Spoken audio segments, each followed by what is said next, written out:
ಡೈವ್ಗೆ ಸ್ವಾಗತ. ಇಂದು ನಾವು ಮತ್ತಾಯನ ಸುವಾರ್ತೆಯ ಮೊದಲ ಅಧ್ಯಾಯ ನೋಡ್ತಾ ಇದ್ದೀವಿ. ಇದು ಯೇಸುಕ್ರಿಸ್ತನ ವಂಶಾವಳಿ, ಆಮೇಲೆ ಅವರ ಜನನದ ಕಥೆ ಹೇಳುತ್ತೆ. ಹೌದು. ಅಬ್ರಹಾಮಿನಿಂದ ಶುರುವಾಗಿ ಯೋಸೇಫನವರೆಗೂ ಒಂದು ದೊಡ್ಡ ಪಟ್ಟಿ ಇದೆ. ಆಮೇಲೆ ಯೇಸುವಿನ ಜನನ, ಅದು ತುಂಬಾನೇ ಅಸಾಮಾನ್ಯ ಸನ್ನಿವೇಶ. ಖಂಡಿತ. ಸೊ ನಾವಿಲ್ಲೇನ್ ನೋಡ್ತಾ ಇದೀವಿ ಅಂದ್ರೆ, ಈ ಐತಿಹಾಸಿಕ ಧಾರ್ಮಿಕ ದಾಖಲೆ ಇದೆಯಲ್ಲ, ಇದರ ಒಳಗಿನ ವಿಷಯಗಳು, ಇದರ ರಚನೆ ಮತ್ತೆ ಮುಖ್ಯ ಸಂದೇಶ ಏನು ಅಂತ ಅರ್ಥ ಮಾಡ್ಕೊಳ್ಳೋಣ. ಸರಿ, ಶುರು ಮಾಡೋಣ. ಖಂಡಿತ. ಆ ಕಾಲದಲ್ಲಿ ಅಂದ್ರೆ ಪ್ರಾಚೀನ ಯಹೂದಿ ಸಂಸ್ಕೃತಿಯಲ್ಲಿ ವಂಶಾವಳಿಗಳು ಅಂದ್ರೆ ಸುಮ್ಮನೆ ಹೆಸರುಗಳ ಪಟ್ಟಿಯಲ್ಲ, ಅವುಗಳಿಗೆ ಒಂದು ದೊಡ್ಡ ಮಹತ್ವ ಇತ್ತು. ವ್ಯಕ್ತಿಯ ಹಕ್ಕು, ಅವನ ಗುರುತು, ಕೆಲವೊಮ್ಮೆ ದೈವಿಕ ಉದ್ದೇಶವನ್ನ ಸ್ಥಾಪಿಸೋಕೆ ಕೂಡ ಈ ವಂಶಾವಳಿಗಳು ಬೇಕಾಗಿತ್ತು. ಒಂದು ರೀತಿ ಪ್ರಬಲ ಸಾಮಾಜಿಕ ದಾಖಲೆಗಳು ಅವು. ಹೌದು ಹೌದು. ಈ ಮೂಲ ಅದನ್ನ ಹೇಗೆ ಮಾಡುತ್ತೆ ಅನ್ನೋದು ಆಸಕ್ತಿಕರ. ಹೌದು. ಮೊದಲಿಗೆ ಗಮನ ಸೆಳೆಯೋದೇ ಇದರ ಸ್ಟ್ರಕ್ಚರ್. ಅಂದ್ರೆ ಅಬ್ರಹಾಮಿನಿಂದ ದಾವೀದನವರೆಗೂ 14 ತಲೆಮಾರು, ದಾವೀದನಿಂದ ಬ್ಯಾಬಿಲೋನಿನ ಸೆರೆವಾಸದವರೆಗೆ ಮತ್ತೆ 14, ಅಲ್ಲಿಂದ ಕ್ರಿಸ್ತನವರೆಗೆ ಇನ್ನೊಂದು 14. ಈ 14ರ ಗುಂಪುಗಳು ಯಾಕೆ ಹೀಗೆ?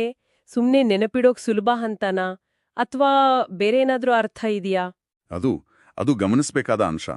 ಖಂಡಿತ ನೆನಪಿಟ್ಕೊಳ್ಳೋಕ್ ಸಹಾಯ ಆಗತ್ತೆ. ಆದ್ರೆ ಬಹುಶಃ ಅದಕ್ಕಿಂತ ಹೆಚ್ಚಿರಬಹುದು.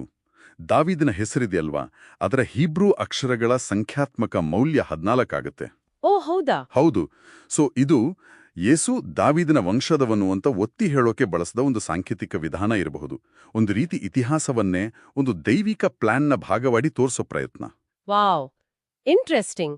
ನನಗೆ ಇನ್ನೊಂದು ವಿಷಯ ಆಕ್ಚುಲಿ ತುಂಬಾ ಕುತೂಹಲ ಕೆರಳಿಸಿದ್ದು ಅಂದ್ರೆ, ಈ ವಂಶಾವಳಿಯಲ್ಲಿ 4 ಸ್ತ್ರೀಯರ ಹೆಸರುಗಳನ್ನ ಸೇರಿಸಿದ್ದಾರೆ.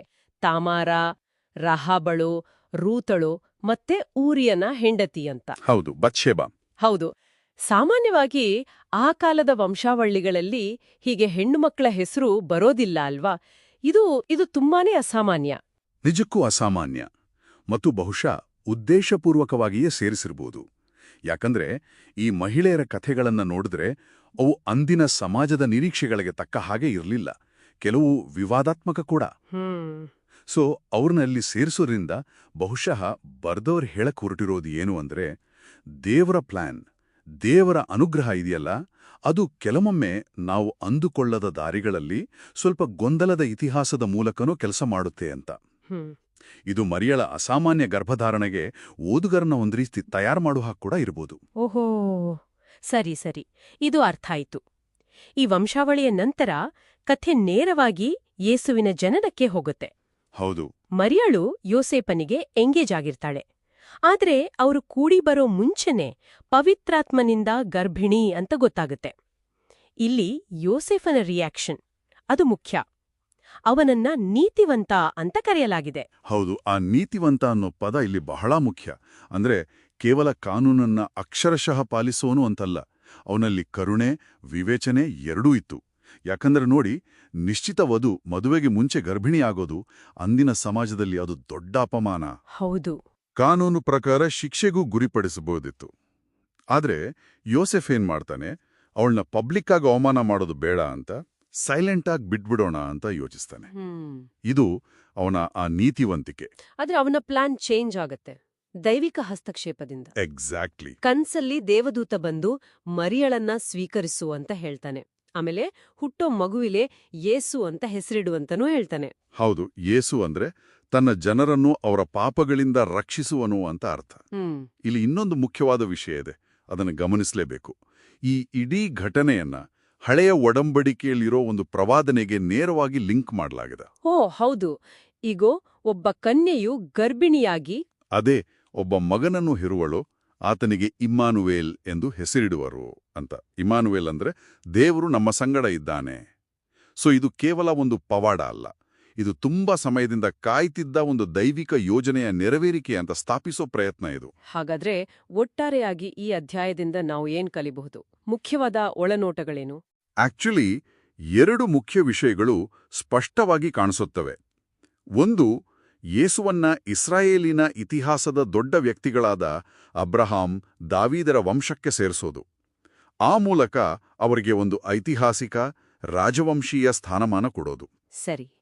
ಎರಡನೆಯದು, ಆ ದೊಡ್ಡ ಮಾನವ ವಂಶಾವಳಿಯ ಕಥೆ ಹೇಳಿದ ತಕ್ಷಣವೇ ಯೇಸುವನ ಜನನ ಮಾತ್ರ ಸಂಪೂರ್ಣವಾಗಿ ಬೇರೆ.